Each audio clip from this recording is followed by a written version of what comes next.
In the fog-shrouded hills of upstate New York, where the Hudson River cuts through valleys that seem perpetually cloaked in shadow, there stood in the year 1913 an institution whose very name sent shivers through the spines of those unfortunate enough to hear it whispered in the corridors of justice and medicine. The Blackmore Asylum for the Criminally Insane rose from the mist like something conjured from humanity's darkest nightmares, a fortress of red brick and barred windows that housed those whom society had deemed too dangerous for prison and too mad for ordinary treatment. The asylum had been established in 1867 as a progressive experiment in the treatment of criminal madness, founded on the principle that even the most deranged minds could be restored to sanity through proper medical intervention and moral guidance. But by 1913, Blackmore had evolved into something far removed from its founder's humanitarian vision, becoming instead a place where the boundaries between treatment and torture had blurred beyond recognition, and where patients disappeared into the shadows of institutional neglect with disturbing regularity. Among the 300 souls confined within Blackmore's walls during that fateful year, there was one whose story would challenge every assumption about the nature of madness, institutional authority, and the lengths to which those in power would go to protect their darkest secrets. Patient 247, known in the records only as Jeremiah Caldwell, had been committed to the asylum 3 years earlier following a conviction for the murder of a prominent businessman in Albany, a crime that he insisted he had not committed and which he claimed was connected to conspiracies that reached into the highest levels of state government. Caldwell's case had been unusual from the beginning, as his alleged mental illness manifested not in the violent outbursts or incoherent ramblings that characterized most of Blackmore's residents, but rather in an obsessive preoccupation with what he termed the truth behind the lies, a conviction that the world around him was governed by secret networks of corruption and conspiracy that ordinary citizens were too naive or too frightened to acknowledge. To the alienist who examined him, Caldwell presented a fascinating study in the pathology of paranoid delusion, a man whose intelligence and education made his descent into madness all the more tragic and instructive. Dr. Emmett Thorne, the asylum's chief physician, had initially been intrigued by Caldwell's case as an opportunity to study the mechanisms by which rational minds could be corrupted by pathological suspicion and conspiratorial thinking. But as the months passed and Caldwell's behavior within the asylum began to follow patterns that defied conventional understanding of mental illness, Dr. Thorne's professional interest evolved into something approaching personal concern. Unlike other patients whose conditions either improved with treatment or deteriorated into manageable predictability, Caldwell seemed to be gathering information and making connections that suggested his paranoid theories might contain elements of truth that were far more disturbing than simple delusion. The patient's first breakthrough came during his assignment to work details in the asylum's administrative wing, where his education and apparent stability had earned him privileges that allowed him access to areas of the institution that were normally forbidden to inmates. It was during these work assignments that Caldwell began to piece together evidence of activities within Blackmore that went far beyond the treatment of mental illness and into territories that violated every principle of medical ethics and human decency. Caldwell's discoveries began with his observation of patterns in patient disappearances that seemed to follow criteria unrelated to their medical conditions or legal status. Inmates who showed signs of improvement or who possessed inconvenient memories about their past lives had a tendency to vanish from the asylum's rolls without explanation, their cases closed with notations that suggested transfer to other facilities, but which closer examination revealed to be fabrications. More disturbing was his discovery of unauthorized medical procedures being conducted on patients who had been selected according to criteria that seemed designed to minimize the likelihood that their treatment would ever be questioned by outside authorities. Indigent patients with no family connections, foreign immigrants whose English was limited, and individuals whose crimes had made them objects of public hatred were subjected to experimental treatments that bore no resemblance to recognized therapeutic methods. Dr. Thorne's private journals, which would not be discovered until decades after these events, reveal a physician whose humanitarian impulses had been gradually corrupted by opportunities for research that conventional medical ethics would never have permitted. The asylum's isolation and the powerlessness of its patients created ideal conditions for experimentation that could advance medical knowledge in ways that formal institutions could never accommodate. The subjects available to us represent an unprecedented opportunity to explore the frontiers of neurological and psychological medicine, Dr. Thorne wrote in one entry. Their criminal status eliminates many of the ethical constraints that limit research in conventional settings, while their mental conditions provide justification for interventions that might be considered questionable if applied to normal individuals. The specific nature of these experiments remained unclear to Caldwell during his initial investigations, but the evidence he gathered suggested that patients were being subjected to procedures that combined elements of surgery, chemical manipulation, and psychological conditioning in ways that seemed designed to alter their fundamental mental and emotional characteristics. The goal appeared to be not treatment in any conventional sense, but rather the systematic exploration of human consciousness and the limits of psychological and physiological manipulation. Caldwell's position in the administrative wing also provided him with access to correspondence between Dr. Thorne and outside institutions that revealed connections to universities, government agencies, and private organizations that were funding research at Blackmore through channels that bypassed normal medical oversight. The asylum was serving not just as a treatment facility, but as a laboratory, where experiments that could not be conducted elsewhere were being performed on subjects who had no legal standing to object or resist. The patient's growing understanding of the true nature of Blackmore's operations was reflected in a series of letters that he managed to smuggle out of the institution through sympathetic staff members who were unaware of the significance of the information they were helping to transmit. These communications, addressed to journalists and lawyers in New York City, provided detailed descriptions of what Caldwell had observed and documented evidence that he claimed would expose systematic violations of medical ethics and criminal law. But Caldwell's correspondence also revealed the psychological toll that his discoveries were taking on a mind that was already struggling with the reality of confinement in an institution for the criminally insane. His letters became increasingly frantic and disorganized as he realized that his investigation had made him a target for the same forces that had silenced other patients who had stumbled upon inconvenient truths. "They know that I know," he wrote in one of his final letters to reach the outside world. Dr. Thorne's questions during our sessions have changed from medical inquiry to interrogation designed to determine how much I have learned and whom I might have told. The attendants watch me constantly now, and I have been transferred to quarters that make communication with other patients impossible. I fear that my time is running short, and that I will soon join the ranks of those who have disappeared into the asylum's darker purposes.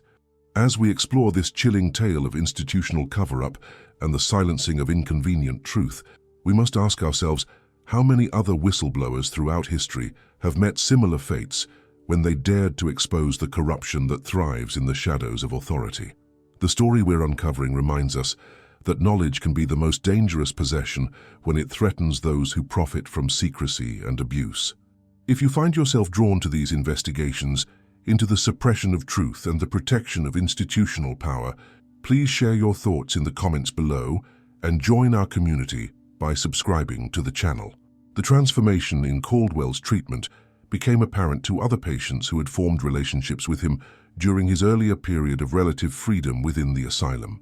Where he had once been allowed to move freely through areas of the institution and participate in work details that provided mental stimulation and social contact, he was now confined to isolation quarters that were normally reserved for the most violent and unpredictable inmates.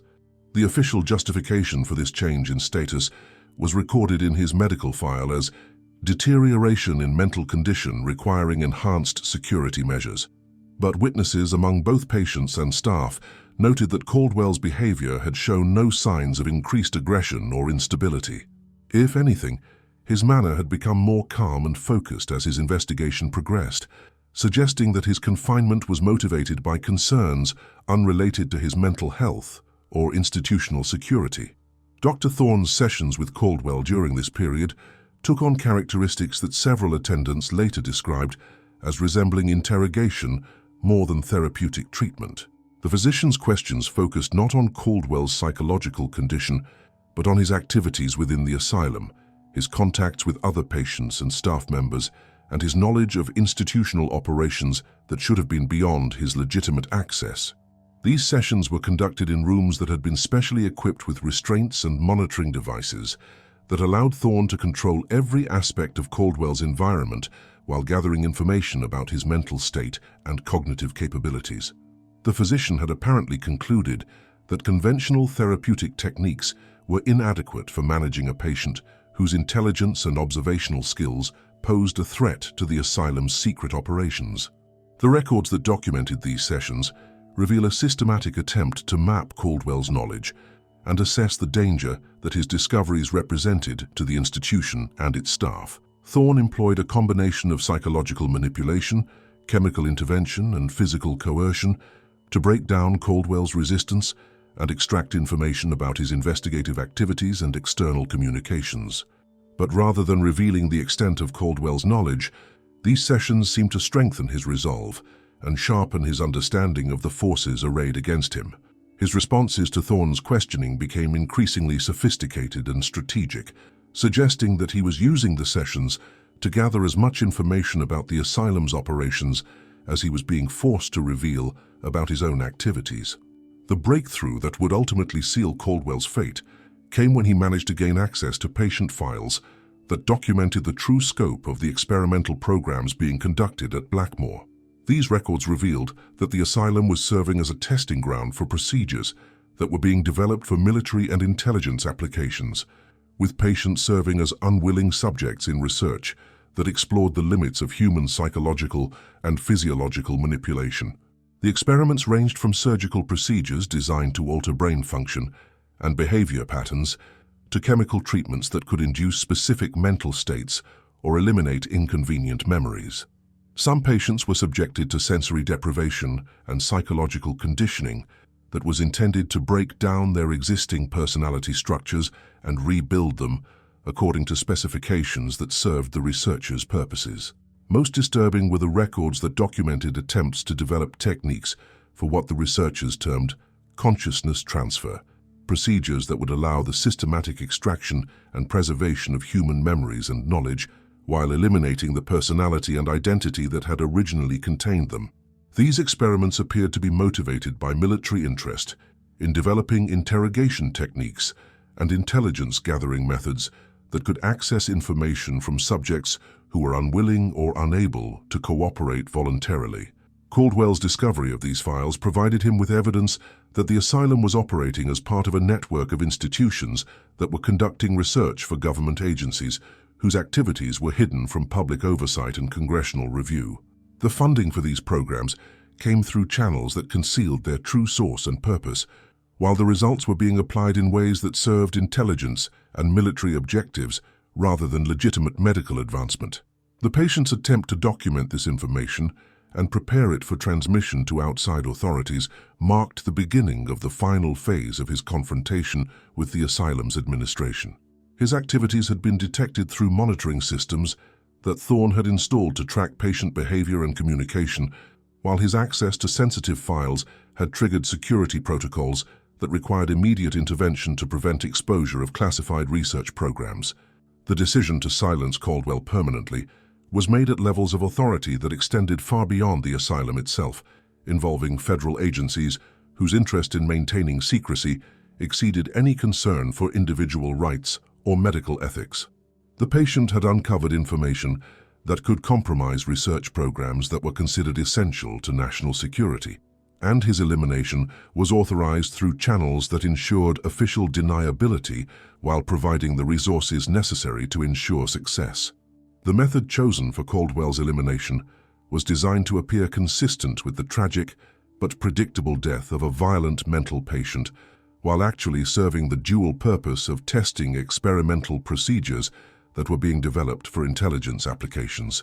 His death would provide both a solution to the security problem he represented and additional data for research programs that required human subjects for final testing and validation. The procedure that was applied to Caldwell represented the culmination of months of research into techniques for eliminating human consciousness while preserving the physical body for continued experimentation. The patient was subjected to a combination of surgical intervention and chemical treatment that was designed to destroy his capacity for thought and memory while maintaining his basic physiological functions. Dr. Thorne's notes from this period describe the process with clinical detachment that revealed how completely his medical ethics had been corrupted by his involvement in unauthorized research. Subject 247 presents an ideal opportunity to test the consciousness elimination procedure under controlled conditions, he wrote. His intelligence and psychological resilience will provide valuable data about the technique's effectiveness against subjects who might resist conventional methods of mental manipulation. The actual procedure took place over a period of several days, during which Caldwell was kept in a state of controlled consciousness that allowed him to experience the systematic destruction of his mental faculties while remaining aware enough to provide feedback about the process. The cruelty inherent in this approach reflected not just scientific curiosity, but a deliberate effort to punish the patient for his investigation of institutional secrets. Witnesses among the asylum staff who were required to assist with the procedure reported that Caldwell maintained his sanity and determination until the final stages of the process, continuing to gather and analyze information about his situation, even as his capacity for independent thought was being systematically eliminated. His final words, according to one attendant, were a coherent summary of the evidence he had gathered and instructions for how it could be used to expose the asylum's criminal activities. The physical transformation that Caldwell underwent during this process left him alive but fundamentally altered in ways that eliminated any possibility that he could continue to pose a threat to institutional security. His body continued to function, but his mind had been reduced to a state that resembled advanced dementia, incapable of forming new memories or maintaining coherent thought patterns for more than a few minutes at a time. The official records of Caldwell's case were altered to reflect a diagnosis of rapid-onset dementia that had required intensive treatment but had ultimately progressed beyond the reach of medical intervention. His transformation from an intelligent and articulate individual to a confused and helpless shell was presented as a tragic example of the unpredictable nature of mental illness and the limitations of even the most advanced therapeutic techniques. But Caldwell's fate was witnessed by several patients and staff members who understood that what they had observed was not medical treatment, but systematic torture and murder disguised as research. Their testimony, when it was finally gathered years later, provided evidence that the asylum was operating as a center for human experimentation that violated every principle of medical ethics and constitutional law. The investigation that would eventually expose Blackmore's criminal activities was triggered not by official oversight, but by the persistent efforts of family members and journalists who refused to accept official explanations for the disappearances and transformations that had occurred within the institution. The evidence that Caldwell had managed to transmit before his elimination provided the foundation for an investigation that would ultimately reveal the full scope of the asylum's illegal operations. The records that were discovered during this investigation documented systematic violations of patient rights that extended far beyond the case of Jeremiah Caldwell to encompass hundreds of individuals who had been subjected to unauthorized experimentation and abuse. The asylum had been operating as a laboratory where research that was prohibited in legitimate medical institutions could be conducted on subjects who had no legal standing to object or resist. The government agencies that had funded and directed this research attempted to suppress the investigation through classification of evidence and intimidation of witnesses, but the scope of the violations and the persistence of investigators eventually forced acknowledgement of systematic criminal activity that had been concealed for decades. As our investigation reveals the horrifying truth about what institutions will do to protect their darkest secrets, we must confront the uncomfortable reality that knowledge can be the most dangerous possession for those who uncover corruption in high places. If these revelations about the silencing of truth-tellers compel you to reflect on the importance of protecting whistleblowers and exposing institutional abuse, please consider leaving a like and subscribing for more investigations into the suppression of truth and the protection of institutional power. The prosecution of those responsible for Blackmore's criminal activities was complicated by the passage of time, the destruction of evidence, and the classification of research programs that made it difficult to establish the full scope of criminal activity. Many of the principals had died, while others claimed ignorance of activities that they insisted had been conducted by subordinates without their knowledge or authorization. Dr. Thorne himself died under suspicious circumstances during the investigation, reportedly taking his own life rather than face prosecution for his role in the asylum's illegal research programs. His death eliminated the possibility of obtaining detailed testimony about the decision-making process that had led to Caldwell's elimination and the broader context of human experimentation that had been conducted at the institution. The surviving documentation of Caldwell's case provided insights into the psychology of institutional evil and the mechanisms by which ordinary people could be convinced to participate in systematic abuse when it was presented as necessary for national security or scientific advancement. The gradual corruption of medical ethics that had transformed Dr. Thorne from healer to torturer demonstrated how professional authority could be perverted when it was divorced from moral constraint and public accountability. The case also revealed the vulnerability of individuals whose social status or legal circumstances made them targets for exploitation by institutions that operated beyond effective oversight. Caldwell's combination of intelligence, curiosity, and powerlessness had made him both capable of uncovering institutional secrets and helpless to protect himself when those secrets became dangerous knowledge. The long-term consequences of the Blackmore investigation extended far beyond the prosecution of individual criminals to encompass reforms in mental health policy, research ethics, and government oversight that were designed to prevent similar abuses in the future. The case became a landmark in the development of patient rights legislation and ethical guidelines for medical research involving vulnerable populations. The physical destruction of Blackmore Asylum was completed within months of the investigation's conclusion, as authorities determined that the building itself had been so thoroughly contaminated by the activities conducted within its walls that it posed ongoing risks to public health and safety. The site was eventually converted to a memorial park dedicated to the victims of institutional abuse and medical experimentation, but the questions raised by Caldwell's case about the relationship between knowledge and power, the protection of whistleblowers, and the accountability of institutions that operate in secrecy continued to influence public policy debates and academic research into the prevention of systematic abuse. His story served as a reminder that the greatest threats to individual rights often came not from obvious enemies, but from trusted institutions that claimed to serve the public good while pursuing private agendas. The modern legacy of the patient who knew too much lies not in the specific revelations he uncovered, but in his demonstration that individual courage and determination could challenge even the most powerful institutions when armed with evidence and motivated by conscience. Caldwell's investigation of Blackmore proved that institutional secrecy, no matter how carefully protected, could not ultimately withstand exposure by individuals who were willing to risk everything to reveal the truth. The methods used to silence him, the systematic destruction of his mental faculties while preserving his physical existence, represented perhaps the most cruel form of murder imaginable, eliminating the person while leaving the body as a living testament to the power of those who controlled his fate. But his legacy survived in the evidence he managed to preserve and the investigation his sacrifice ultimately triggered.